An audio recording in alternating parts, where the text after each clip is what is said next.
নমস্কার বন্ধুরা, যে যেখান থেকে আমার ভিডিওটি দেখছেন আশা করি সবাই ভালো আছেন, সুস্থ আছেন। তো গতকাল বাসায় চলে আসছি।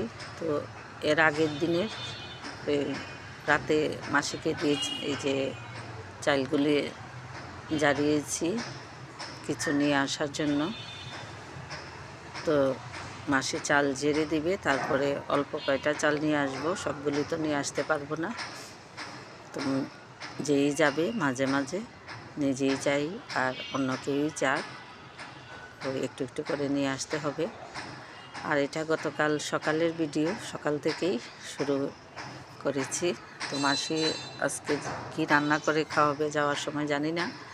তো মাসি চোলার পাড়ে গেছে, আর আমি তো এই যে গোছ গাছ ছোটাছুটি এগুলিই করতেছি, কারণ এক জায়গা থেকে আরেক জায়গাতে আসতে কিন্তু অনেকটা গোছ গাছের প্রয়োজন পড়ে। তো ছোটো মেয়েটা ভিডিও করতেছে আর নিজে কাজ করতেছি, তো ওর মতো করেই ভিডিওগুলি করতেছে সারা বাড়ি জুড়েই। আর মাসি বলল যে আজকে এই তরকারি না রান্না করে ভাজি টাজি রান্না করে ফেলি। তো বললাম যে যা খুশি তাই করো। তো মাসি ফুলকপির বড়া, তারপরে সরিষা ফুলের বড়া, তারপরে একটু মসুর ডাল, এইগুলি রান্না করছে, একটু শুটকি ভর্তা। তো একটু একটু করে করে নিয়ে আসতেছে, আর আমি তো আমার মতো করে সব গোছ গাছে ব্যস্ত। আবার বাড়িতেও সব গুছিয়ে রেখে আসতে হয় যতটুকু সম্ভব। বাকিটা মাসি করে, কাপড় চোপড় সব ফেলে রেখে আসি, তারপর মাসিগুলি ধুয়ে গুছায়। এদিকে নাতনি দেখুন বিড়াল নিয়ে আসবে, ও একেবারেই বায়না বিড়াল নিয়েই আসবে, এরকম একটা অবস্থা। তো বিড়াল নিয়ে এসে এখানে তো রাখা অসম্ভব, কারণ একেবারেই জায়গা ছোট জায়গা, রুমগুলিও ছোট ছোট। তো সম্ভব না কোনোভাবেই ওকে বোঝানো যাচ্ছে না। শেষ পর্যন্ত ওর মা বুঝিয়ে তারপরে বিড়ালের বাচ্চাটাকে কোনো রকম মাসির কাছে রেখে আসছে, কারণ সারাক্ষণ এই বিড়ালের বাচ্চার সাথেই রয়েছে, যে কয়দিনই রয়েছে। আর বিড়ালের বাচ্চাকে এক সেকেন্ডের জন্য কিন্তু কোথাও সে নামাই নেই কুল থেকে। এদিকে গতকালকে আগের দিন এই যে ডেকিতে কুড়া কিছু চাল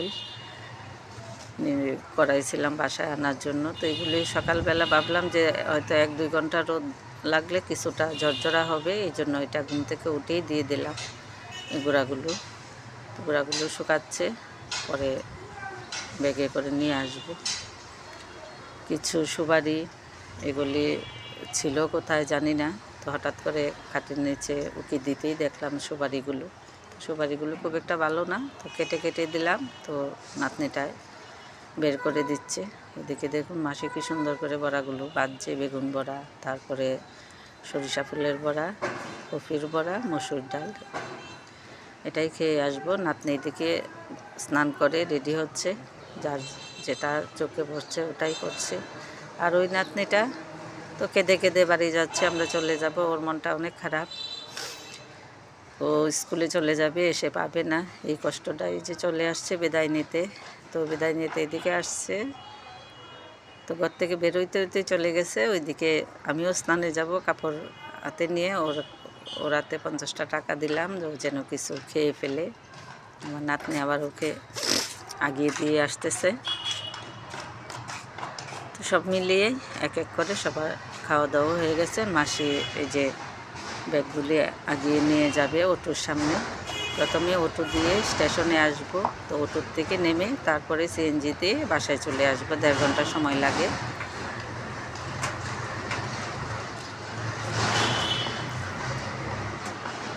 বাসের যোগাযোগটা এদিকে খুব কম, আর বাসে যদি যেতে হয় তাহলে আরও আধা ঘন্টার পর আগাতে হবে। দেখুন মাসি কী করে কান্না করতেছে, চলে আসবো। মাসির কান্না দেখে আমারও কান্না চলে আসছে। আমার কাজের মাসিটা যদিও কাজ করে সে, কিন্তু আমাদের সাথে একেবারেই মিলেমিশে থাকে সব সময়ই। মাসি কান্না করতেছে কিন্তু প্রচুর। তো এই যে চললাম বাসার উদ্দেশ্যে। আবার হয়তো 2 মাস পরে আপনাদেরকে দেখাবো বাড়িতে আসার সব কিছুই, আসলে পরে দেখাবো আবার। তার 2 মাস পর বাসায় যাচ্ছি, এবার অনেকটা দিন থেকে গেলাম। চারদিকে সরিষা ফুল, দেখতে অনেক ভালো লাগে। আর আমাদের এলাকায় সরিষাটা খুব বেশি হয়। এই আর কি, যে কদিন বাড়িতে ছিলাম অনেক ভালো লাগছে। গ্রামের বাড়ি, খোলামেলা সব কিছু। তো বাসায় এসে আবার এই যে কর্মব্যস্ততা, একটু জায়গার মধ্যে সীমাবদ্ধ থাকতে হয় সব সময়ই, ছোটাছুটির কোনো সুযোগ নেই। তো চলে আসলাম বাসার সামনে একেবারে। আমার বাসাটা কিন্তু একেবারে রোডের সাথেই। তো এক এক করে ব্যাগগুলো সবগুলোই নেওয়া হয়ে গেছে। এই যে নাতনির হাতে একটা। তো ওই যে দেখুন আমাদের কি ব্যাগ, 8-10টা ব্যাগের নিচে না, এত এত ব্যাগ হয় বাড়িতে গেলে। আবার আসার সময় যেরকম, যাওয়ার সময় সেম এরকম। কারণ বাড়ি থেকে তো আসলে অনেক কিছু আনতেও হয়। কাপড়ের ব্যাগ কম হয়, কিন্তু অন্যান্য জিনিসপত্র কিন্তু অনেক হয়। তো এই যে আসলাম, আজ এই পর্যন্তই। বাকিটা